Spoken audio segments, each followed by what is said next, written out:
So let's see circular motion, the new chapter.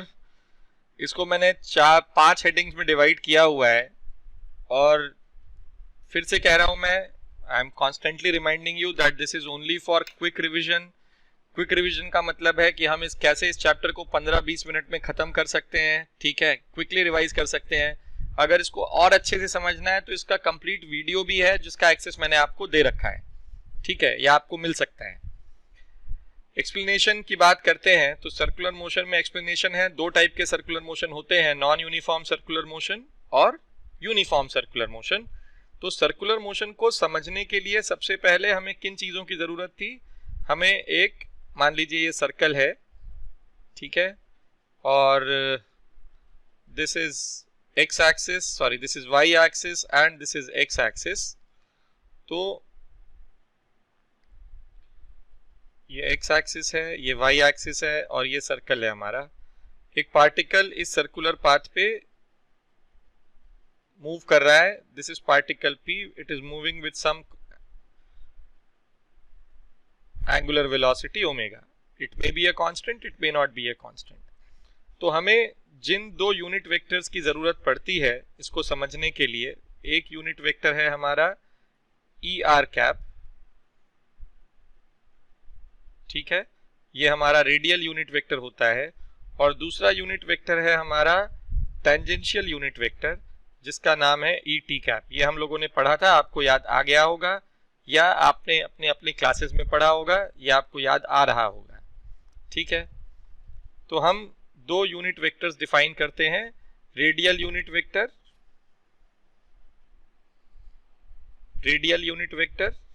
और tangential unit vector. Non uniform circular motion में acceleration जो होता है object का वो दिया जाता है omega square R minus E R cap plus tangential acceleration होता है इसका D V by D T E T cap. या हम इसको ऐसे भी लिख सकते हैं, omega square R minus E R cap plus R into D omega by D T. Right, ये नेट एक्सीलरेशन होता है. इसमें इसको हम बोलते हैं radial acceleration A R vector और इसको हम कहते हैं tangential acceleration A T vector. This is radial acceleration and this is tangential acceleration. Right? Now, if a particle is undergoing circular motion,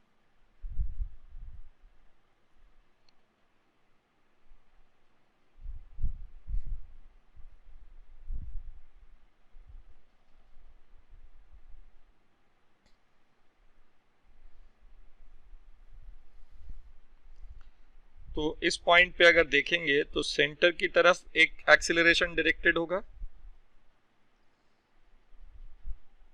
और दूसरा एक्सीलरेशन टेंजेंशियल डायरेक्शन में होगा.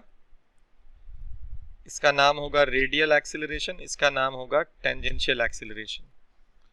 और जो रिजल्टेंट एक्सीलरेशन होगा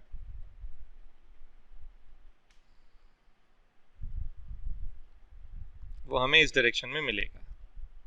ठीक है, so this is the resultant acceleration A capital R.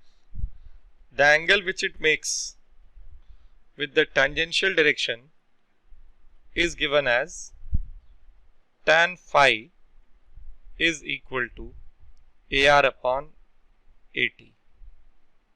Right, अब बात आती है यूनिफॉर्म सर्कुलर मोशन की. तो यूनिफॉर्म सर्कुलर मोशन के केस में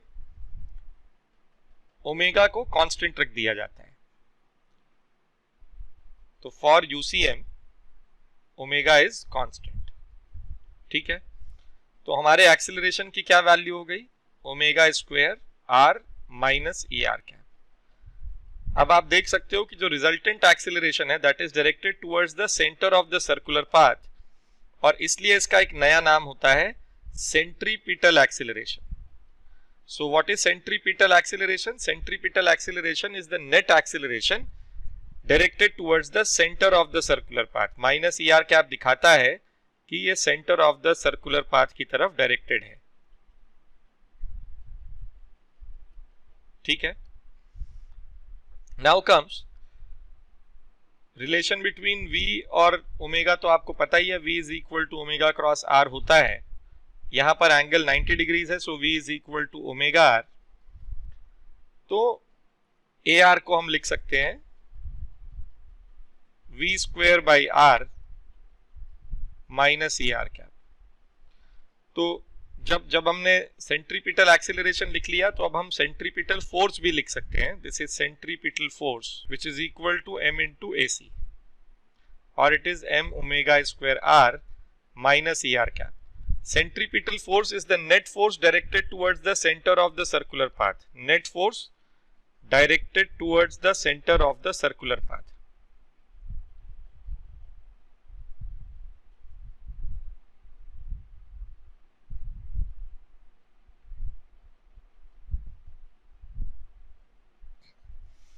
ठीक है. So it is the net force directed towards the center of the circular path.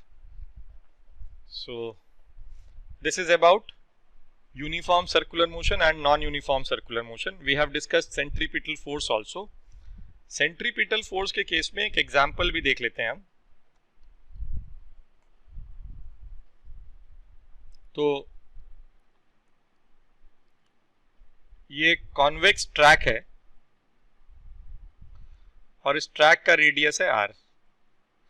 इसके टॉप मोस्ट पॉइंट पर एक ब्लॉक है which is moving with an velocity v. ठीक है, मास m है इसका. तो net force towards the centre is mg and away from the centre is n. हमको n की वैल्यू निकालनी है. The force exerted by the track on the block. तो net force towards the centre कितना हो गया? सेंटर की तरफ net force mg minus n. This is equal to what? mv square by r. So n is equal to mg minus mv square by r. So this is how we find centripetal force or how we use centripetal force.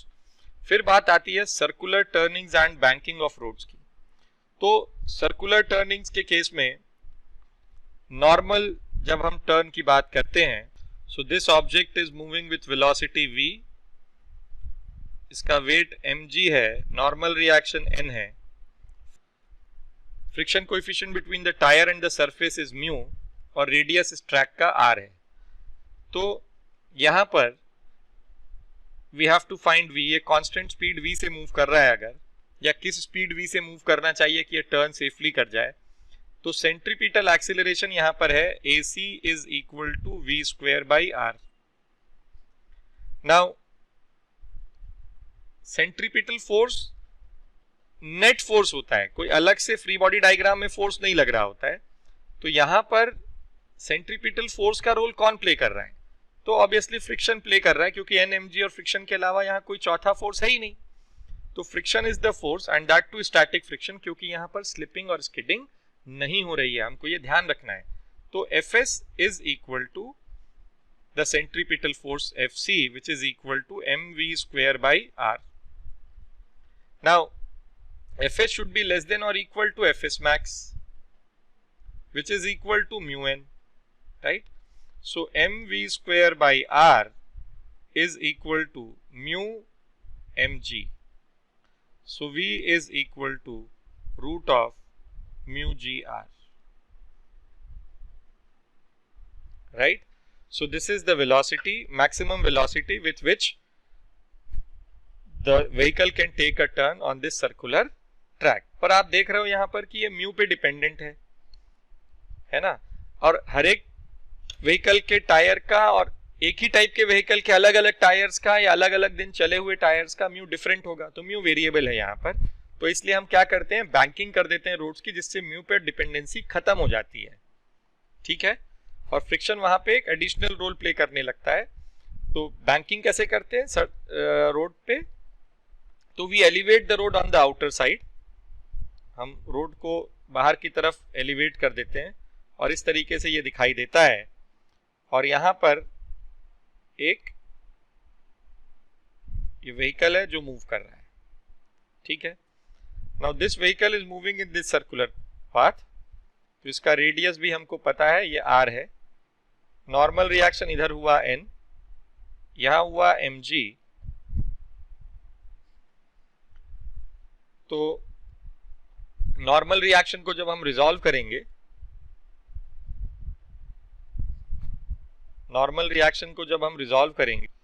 this will be n sin theta and this will be n cos theta. So n sin theta will play the role of centripetal force, so n sin theta is equal to mv square by r, and n cos theta will be equal to mg, right? So tan theta is equal to v square by rg, or theta is equal to tan inverse of v square by rg. तो ये तो theta की value हो गई। अगर v की value निकालनी है तो v will be equal to root of rg tan of theta, ठीक है। तो ये बैंकिंग ऑफ रोड्स की कहानी है। Now let's discuss centrifugal force. Centrifugal force क्या होता है? तो सेंट्रीफ्यूगल फोर्स होता है जब भी रोटेटिंग फ्रेम ऑफ रेफरेंस होगा, ठीक है, it's a pseudo force which comes into picture when we observe the particle from the rotating frame of reference. So pseudo force acts on an object when it is observed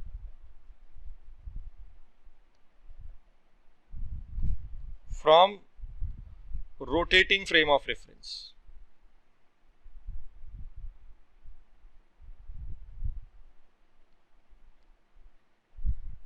इसका direction वैसा ही होता है जैसा हमने pseudo force का direction पढ़ा था पहले लॉज ऑफ मोशन में। इसका डायरेक्शन होता है always opposite to the direction of acceleration of non inertial frame, और मैग्नीट्यूड होता है mass of the object observed multiplied by acceleration of non inertial frame, ठीक है।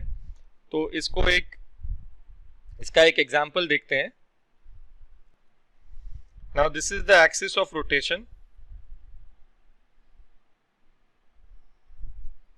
ये ओमेगा से रोटेट कर रहा है, ये डिस्क है। अब इस डिस्क के ऊपर एक ऑब्जेक्ट रखा हुआ है यहां पर,